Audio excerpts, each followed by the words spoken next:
नमस्कार, PTC news देख रहे सभी दर्शकों का स्वागत। मैं हूं आपके साथ अतुल वर्मा, लेकर हाजिर हूं प्रदेश की तमाम खबरों का हाल। बुलेटिन की शुरुआत करेंगे, लेकिन सबसे पहले एक नजर हेडलाइंस पर। बसपा नेता की हत्या के मामले में दूसरे दिन भी पुलिस ने किया एनकाउंटर। 2 बदमाशों को किया काबू, गाड़ी और हथियार मुहैया करवाने में की थी रेकी। सोनीपत पुलिस ने अपहरण के बाद टैक्सी ड्राइवर की हत्या के मामले का किया खुलासा। 2 आरोपी गिरफ्तार, किराए को लेकर हुई थी कहासुनी। बजट को लेकर मुख्यमंत्री सैनी ने उद्योगपतियों से लिए सुझाव। केजरीवाल पर फिर साधा निशाना, कहा स्वार्थ की राजनीति कर रहे हैं अरविंद केजरीवाल। प्रयागराज में चल रहे महाकुंभ में बीते दिन हुई भगदड़ की घटना में फरीदाबाद के शख्स की मौत। परिवार के साथ गया था महाकुंभ, परिवार में पसरा मातम। और सरकार के 100 दिन के कार्यकाल को लेकर भाजपा नेता कृष्णमूर्ति हुड्डा ने की सैनी सरकार की तारीफ। केजरीवाल और भूपेंद्र हुड्डा पर साधा निशाना।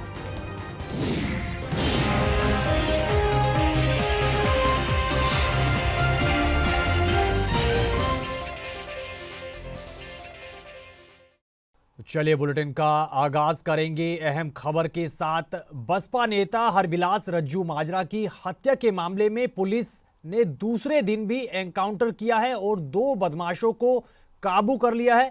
पुलिस अधिकारी ने जानकारी देते हुए बताया है कि अंबाला पुलिस और हरियाणा एसटीएफ का ये ज्वाइंट ऑपरेशन दूसरे दिन भी चला है। दूसरे दिन भी एनकाउंटर किया गया और 2 बदमाशों को फायरिंग के बाद काबू कर लिया गया है। इधर दूसरी तरफ से भी फायरिंग हुई और पुलिस कर्मियों को गोलियां लगने से वो बाल बचे हैं, क्योंकि उनके पास बुलेट प्रूफ जैकेट थी, जिसके चलते पुलिसकर्मी सुरक्षित हैं।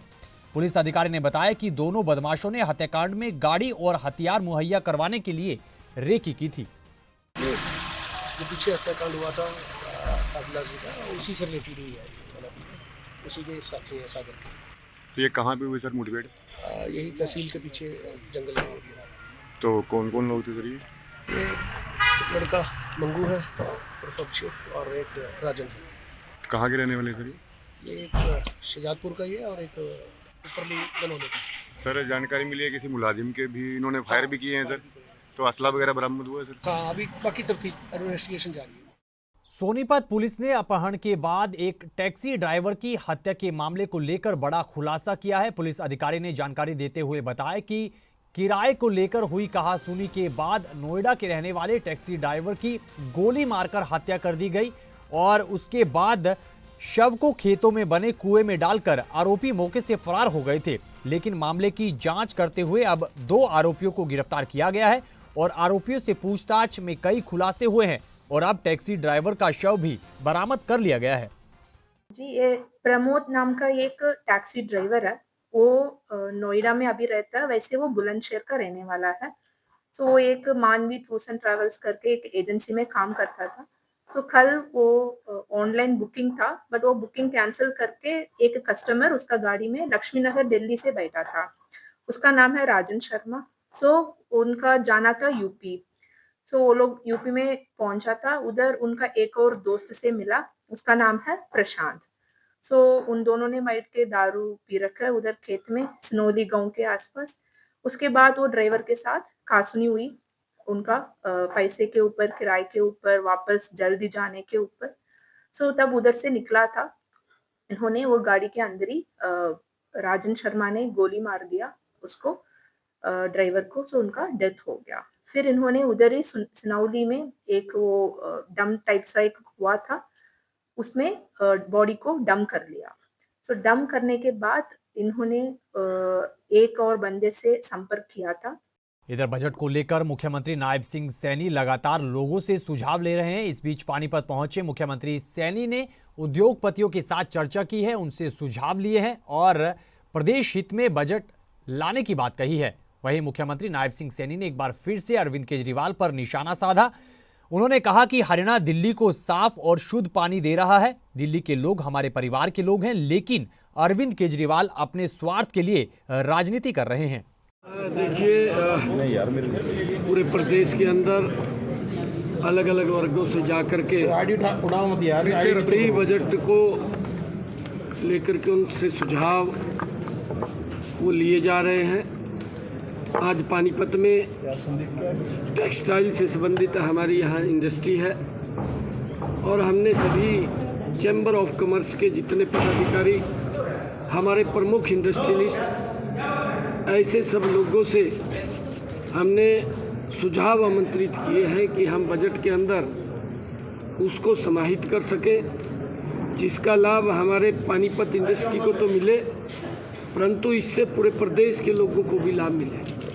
अलग अलग क्षेत्र में, चाहे एग्रीकल्चर है, चाहे हमारा स्टार्टअप है, चाहे इंडस्ट्री के लोग हैं, चाहे टेक्सटाइल इंडस्ट्री के लोग हैं, चाहे हमारी ड्रोन दीदी है, हमारी बहनें हैं जो सेल्फ हेल्प ग्रुप की बहनें थी, हमारी आंगनबाड़ी की, ऐसी महिलाओं से भी हमने सुझाव आमंत्रित किए हैं ताकि इस बजट के अंदर हर वर्ग को ध्यान में रखते हुए उनके सुझावों को समाहित किया जा सके। हमने पोर्टल के ऊपर भी अलग से लोगों के सुझाव आमंत्रित किए हैं। लगभग 9000 के करीब में लोगों के सुझाव हमारे पास आए हैं और भी लोगों ने हमें सुझाव।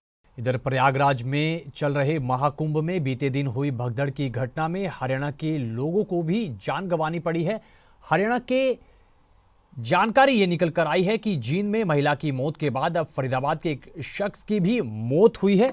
परिवार के लोगों ने बताया कि संजय कॉलोनी में वो रहते हैं। 33 साल का शख्स अपने परिवार के साथ अयोध्या के लिए गया था, जिसके बाद वो परिवार के साथ महाकुंभ में स्नान के लिए चले गए, लेकिन इस दौरान अचानक से भगदड़ मच गई और उनके परिवार के शख्स की मौत हो गई। लगा ही नहीं रहा था टाइम, तो एक आध बार लगा भी तो आवाज़ सही से नहीं आ रही थी, आवाज़ कट कट के आ रही थी। फिर इन लोगों के फ़ोन लगने ही बंद हो गए। फिर 4 बजे के लगभग इनका मौसी का फ़ोन आया था, जो मौसी साथ में गई हैं, कि तबीयत बहुत ज़्यादा ख़राब है, इनको एम्बुलेंस में लेके गए हैं और एक हॉस्पिटल ने मना कर दिया, दूसरे के लिए रेफ़र कर दिया है।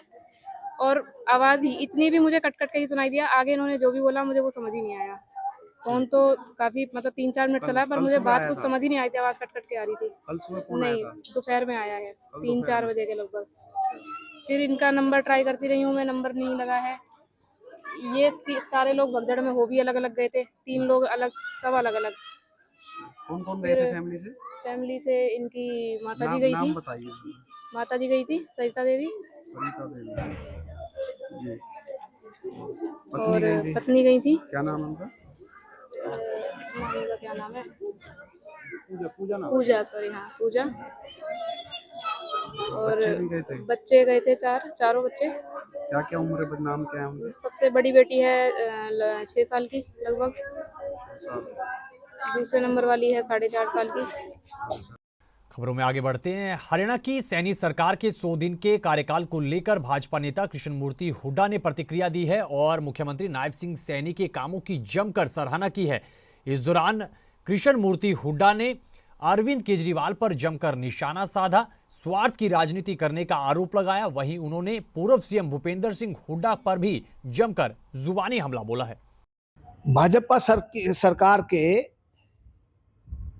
100 दिन पूरे हो चुके हैं हरियाणा के अंदर।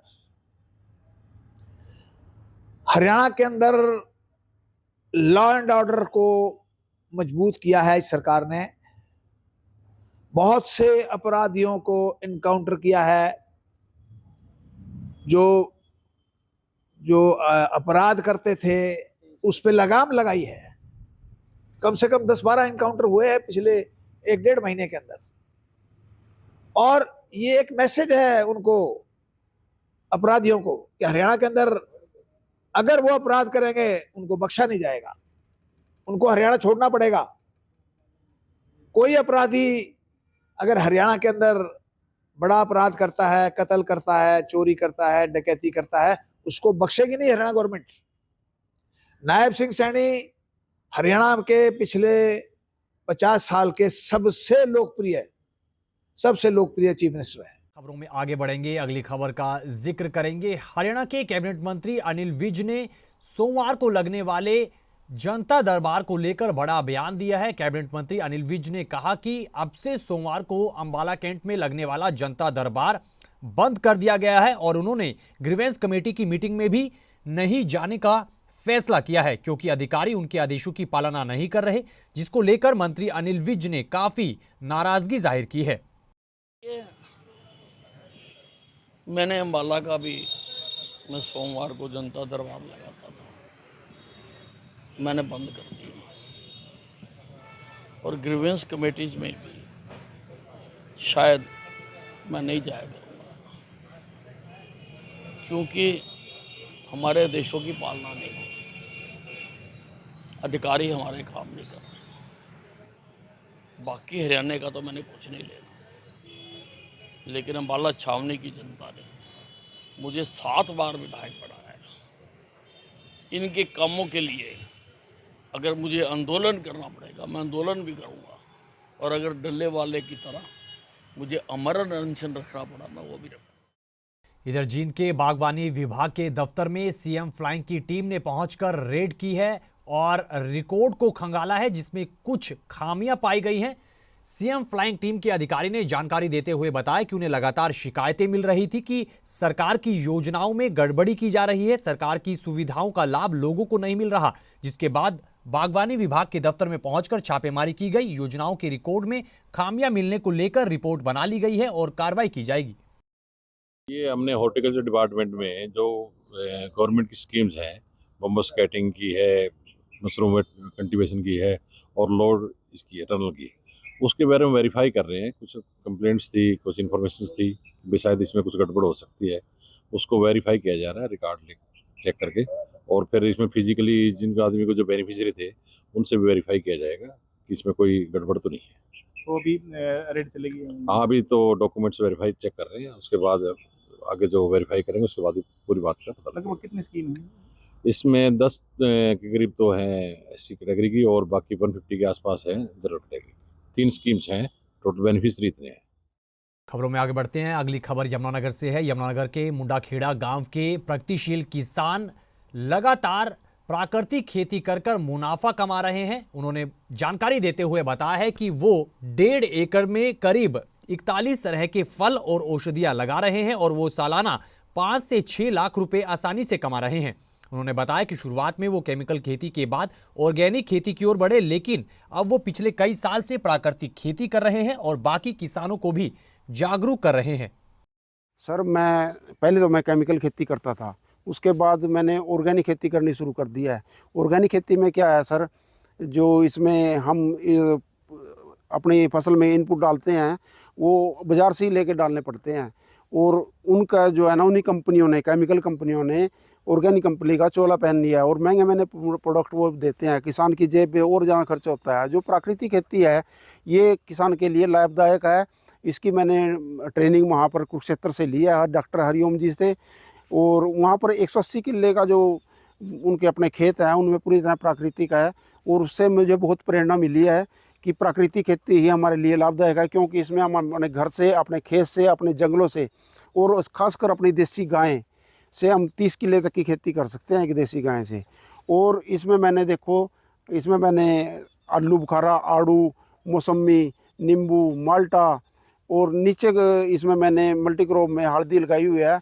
मेरी हल्दी प्रोसेसिंग में अपने आप करता हूँ, प्रोसेसिंग का तरीका भी मैंने बदला है। खबरों में आगे बढ़ेंगे, अगली खबर का जिक्र करेंगे। अगली खबर चरखी दादरी से है। चरखी दादरी के गांव काकड़ोली सरदारा में बिजली के सब स्टेशन में अस्थायी ट्रांसफार्मर रखने और खराब ट्रांसफार्मर को लेकर ग्रामीणों ने रोष जताया है। 5 गांवों के लोग एकजुट हुए हैं और बिजली सब स्टेशन पर पहुंचकर रोष प्रदर्शन किया, नारेबाजी की और बिजली निगम के खिलाफ अपना रोष जताया। वहीं इस मौके पर पहुंचे जेई को एक्सियन के नाम पर ज्ञापन सौंपा गया है, जिसके बाद स्थायी समाधान की मांग की गई है और समस्या का समाधान ना होने पर बड़ा कदम उठाने की चेतावनी दी गई है।